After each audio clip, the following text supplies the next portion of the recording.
Cannabis usage has been legalized for medical purposes since 1999 and for recreational use in 2018 in Canada. Cannabis is the most frequently encountered substance in workplace drug tests, trailing only alcohol in those implicated in driving under the influence. In 2018, the Occupational and Environmental Medical Association of Canada, or OEMAC, endorsed a position statement to help stakeholders navigate the issue of legal cannabis use. OEMAC is the largest national association of physicians with an interest in occupational and environmental medicine. Members of this association have the responsibility for the health and safety of individuals as well as worker populations, serving as a unique voice and a unified voice for occupational and environmental medicine in Canada. OEMAC is committed to evidence-based practice, upholding its members' responsibility to ensure the health and safety of working individuals.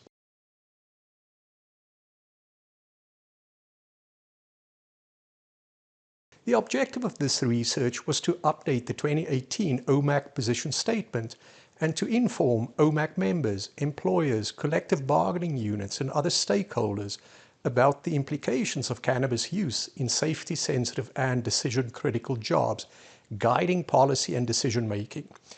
We reviewed existing literature and expert consensus around effects of cannabis on workplace safety. The key points identified draw from a wide range of research, observing patterns of cannabis consumption and its relationship to workplace impairment.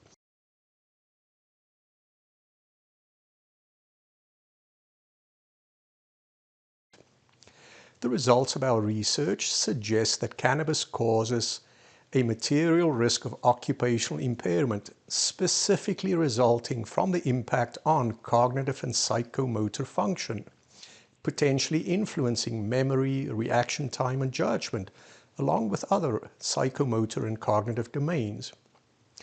Cannabis users may face increased risks, including higher chances of traffic accidents, and with current evidence, albeit mixed, also suggesting impairment that can persist even after the effects of acute intoxication has dissipated.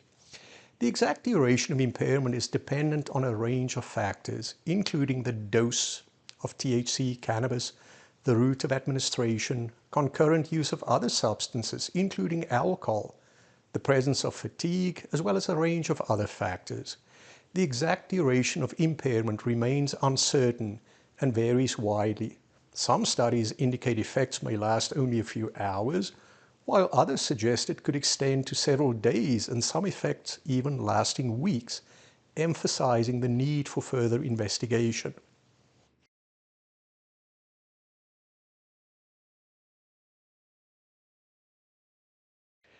We concluded that cannabis use can cause material occupational impairment, which can adversely affect job performance, irrespective of the legal status of cannabis use.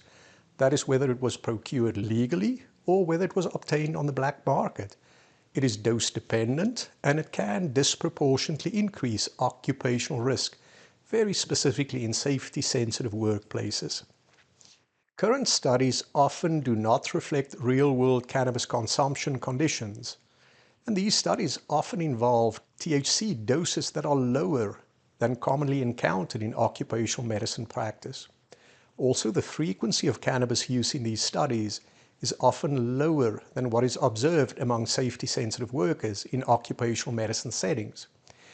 These widely ranging different cannabis-based products are likely to have a varying impact on the self-perceived and objective neurocognitive, psychological, and motor effects, including error self-monitoring.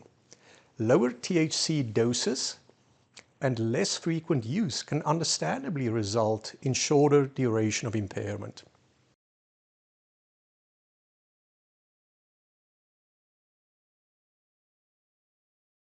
We recommend taking a cautious approach, utilizing the precautionary principle which should be adopted in safety-sensitive occupations.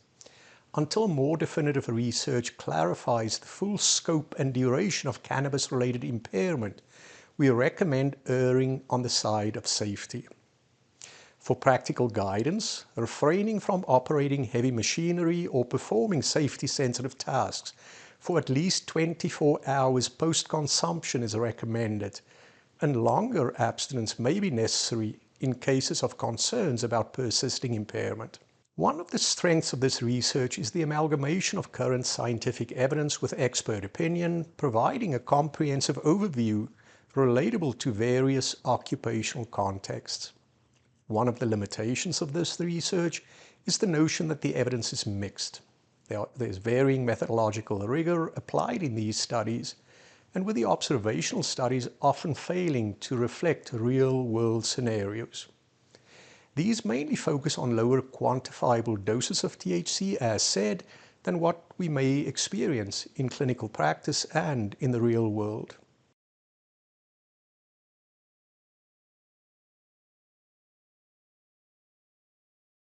More research is warranted to accurately assess the cognitive and psychomotor consequences of cannabis use, particularly in high-stakes, safety-sensitive environments. Future studies should ideally incorporate real-world consumption patterns, including varying doses, different types of cannabinoids, as well as concurrent other substance use.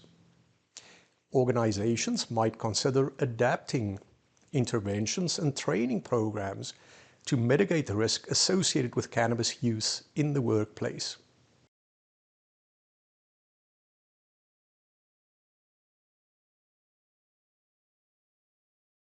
Understanding cannabis use's effects is crucial for stakeholders in workplace safety, particularly in settings or environments requiring high levels of cognitive load and the rapid, often split-second decision-making.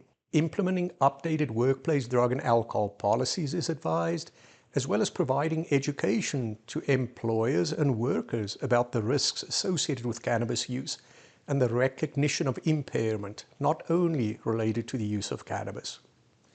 This guidance serves as a tool for employers to navigate the complexities of cannabis use in the safety-sensitive workplace, while meeting their obligation of safeguarding health and safety and balancing the rights of all employees.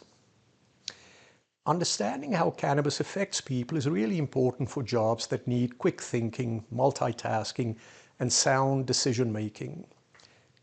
Companies should update their rules about drugs and alcohol and educate workers about the occupational risks of using cannabis in close temporal proximity to starting safety-sensitive work shifts.